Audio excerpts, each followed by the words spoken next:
அனைவருக்கும் அடியனது பணிவான வணக்கங்கள். அன்பர்களே, என்னதான் ஒருத்தர்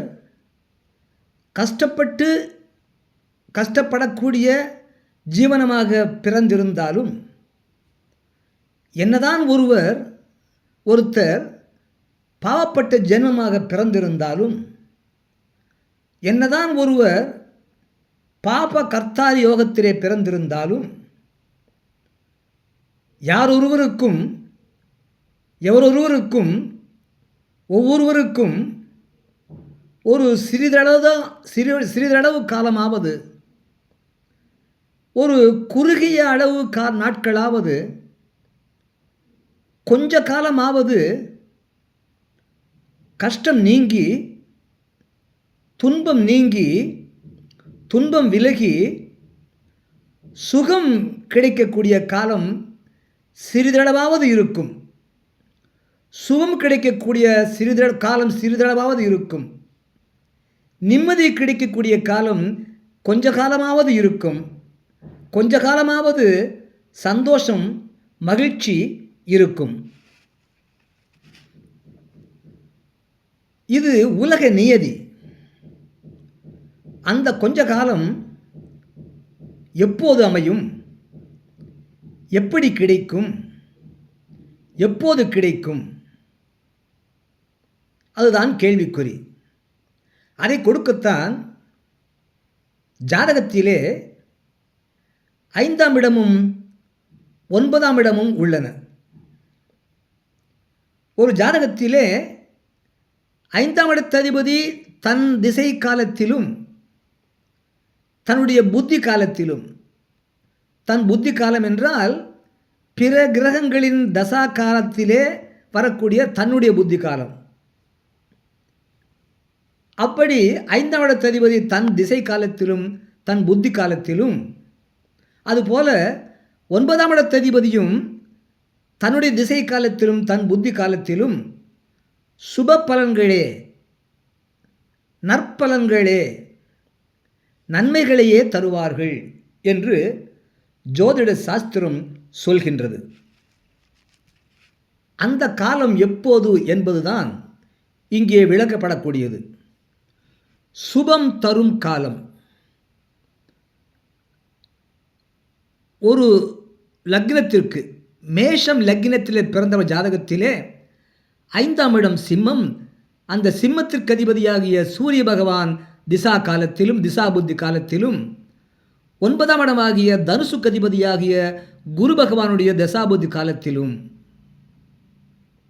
அதுபோல ரிஷபம் லக்னத்திலே பிறந்தவர் ஜாதகத்திலே அந்த ரிஷபம் லக்னத்திற்கு 5ஆம் இடம் கன்னி, அந்த கன்னிக்கு அதிபதியாக புதன் பகவான் திசாபுத்தி காலத்திலும், அந்த ரிஷபம் லக்னத்திற்கு 9ஆம் இடமாகிய மகரத்திற்கு அதிபதியாகிய சனி பகவானுடைய தசாபுத்தி காலத்திலும் அந்த ஜாதகருக்கு சுப பலன்கள் கிடைக்கும், நன்மைகள் கிடைக்கும், நலம் தரும் காலமாகும் அது. அதுபோல மிதுனம் லக்னத்திலே பிறந்தவர் ஜாதகத்திலே அந்த மிதுனம் லக்னத்திற்கு 5ஆம் இடமாகிய துலாத்திற்கு அதிபதியாகிய சுக்கிர பகவானுடைய தசாபுத்தி காலத்திலும், அந்த மிதுனம் லக்னத்திற்கு 9ஆம் இடமாகிய கும்பத்திற்கு அதிபதியாகிய சனி பகவானது தசாபுத்தி காலகட்டத்திலும் அந்த ஜாதகருக்கு சுப பலன்கள் கிடைக்கும், நலம் தரும் காலமாகும். அதுபோல கடகம் லக்னத்திலே பிறந்தவர் ஜாதகத்திலே அந்த கடகம் லக்னத்திற்கு 5ஆம் இடமாகிய விருச்சிகத்திற்கு அதிபதியாகிய செவ்வாய் பகவானது தசாபுத்தி காலகட்டத்திலும், அந்த கடகம் லக்னத்திற்கு 9ஆம் இடமாகிய மீனத்திற்கு அதிபதியாகிய குரு பகவானது தசாபுத்தி காலகட்டத்திலும், கடகம் லக்னத்திற்கு செவ்வாய் மற்றும் குரு பகவானது தசாபுத்தி காலகட்டங்களிலே அவர்களுக்கு சுபம் கிடைக்கும், நலம் தரும் காலமாகும். அதுபோல சிம்மம் லக்னத்திலே பிறந்தவர் ஜாதகத்திலே அந்த சிம்மம் லக்னத்திற்கு 5ஆம் இடம் தனுசு, அந்த தனுசுக்கு அதிபதியாகிய குரு பகவானுடைய காலகட்டத்திலும், அந்த குரு பகவானுடைய தசாபுத்தி காலகட்டத்திலும், அந்த சிம்மம் லக்னத்திற்கு 9ஆம் இடம் மேஷம், அந்த மேஷத்திற்கு அதிபதியாகிய செவ்வாய் பகவானது தசாபுத்தி காலகட்டத்திலும், குரு மற்றும் செவ்வாய் தசாபதி காலகட்டத்திலே சிம்மம் லக்னத்திலே பிறந்தவர்களுக்கு சுபம் தரும் காலமாகும், நலம் தரும் காலமாகும். அதுபோல கன்னி லக்னத்திலே பிறந்தவர் ஜாதகத்திலே அந்த கன்னி லக்னத்திற்கு 5ஆம் இடமாகிய மகரத்திற்கு அதிபதியாகிய சனி பகவானது தசாபுத்தி காலகட்டத்திலும், அந்த கன்னி லக்னத்திற்கு 9ஆம் இடமாகிய ரிஷபத்திற்கு அதிபதியாகிய சுக்கிர பகவானது தசாபுத்தி காலகட்டத்திலும், சனி மற்றும் சுக்கிர பகவானது தசாபுத்தி காலகட்டங்களிலே அந்த கன்னி லக்னத்திலே பிறந்தவர்களுக்கு சுபம் தரும் காலமாகும், நலம் தரும் காலமாகும். அதுபோல துலாம் லக்னத்திலே பிறந்தவர்கள் ஜாதகத்திலே அந்த துலாம் லக்னத்திற்கு 5ஆம் இடமாகிய கும்பத்திற்கு அதிபதியாகிய சனி பகவானது தசாபுத்தி காலகட்டத்திலும், 9ஆம் இடமாகிய மிதுனத்திற்கு அதிபதியாகிய புதன் பகவானது தசாபுத்தி காலகட்டத்திலும், சனி மற்றும் புதன் பகவானது தசாபுத்தி காலகட்டத்திலே அந்த துலாம் லக்னத்திலே பிறந்தவர்களுக்கு சுபம் தரும் காலமாகும், நலம் தரும் காலமாகும். அதுபோல விருச்சிகம் லக்னத்திலே பிறந்தவர் ஜாதகத்திலே அந்த விருச்சிகம் லக்னத்திற்கு 5ஆம் இடம் மீனம், அந்த மீனத்திற்கு அதிபதியாகிய குரு பகவான், 9ஆம் இடம் கடகம், அந்த கடகத்திற்கு அதிபதி சந்திர பகவான். ஆகவே குரு மற்றும் சந்திர பகவான் தசாபுத்தி காலகட்டங்களிலே விருச்சிகம் லக்னத்திலே பிறந்தவர்களுக்கு சுபம் தரும் காலமாகும், நலம் தரும் காலமாகும். அதுபோல தனுசு லக்னத்திலே பிறந்தவர்கள் ஜாதகத்திலே அந்த தனுசு லக்னத்திற்கு 5ஆம் இடம் மேஷம், அந்த மேஷத்திற்கு அதிபதி செவ்வாய் பகவான், 9ஆம் இடம் சிம்மம், அந்த சிம்மத்திற்கு அதிபதி சூரிய பகவான். ஆகவே தனுசு லக்னத்திலே பிறந்தவர்களுக்கு செவ்வாய் மற்றும் சூரிய பகவானது தசாபுத்தி காலகட்டங்களிலே அந்த ஜாதகருக்கு சுபம் தரும் காலமாகும், நலம் தரும் காலமாகும். அதுபோல மகரம் லக்னத்திலே பிறந்தவர்கள் ஜாதகத்திலே அந்த மகரம் லக்னத்திற்கு 5ஆம் இடம் ரிஷபம், அந்த ரிஷபத்திற்கு அதிபதி சுக்கிர பகவான், 9ஆம் இடம் கன்னி, அந்த கன்னிக்கு அதிபதியாகிய புதன் பகவானது தசாபுத்தி காலகட்டத்திலும், சுக்கிரன் மற்றும் புதன் பகவானது தசாபுத்தி காலகட்டத்திலே அந்த மகரம் லக்னத்திலே பிறந்தவர்களுக்கு சுபம் தரும் காலமாகும், நலம் தரும் காலமாகும்.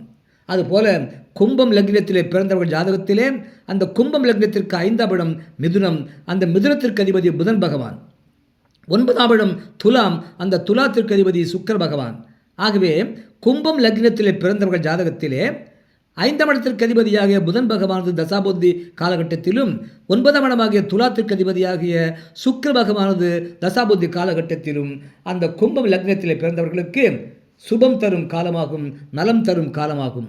அதுபோல மீனம் லக்னத்திலே பிறந்தவர்கள் ஜாதகத்திலே அந்த மீனம் லக்னத்திற்கு 5ஆம் இடம் கடகம், அந்த கடகத்திற்கு அதிபதி சந்திர பகவான். ஆகவே அந்த மீனம் லக்னத்திற்கு 9ஆம் இடம் விருச்சிகம், அந்த விருச்சிகத்திற்கு அதிபதி செவ்வாய் பகவான்.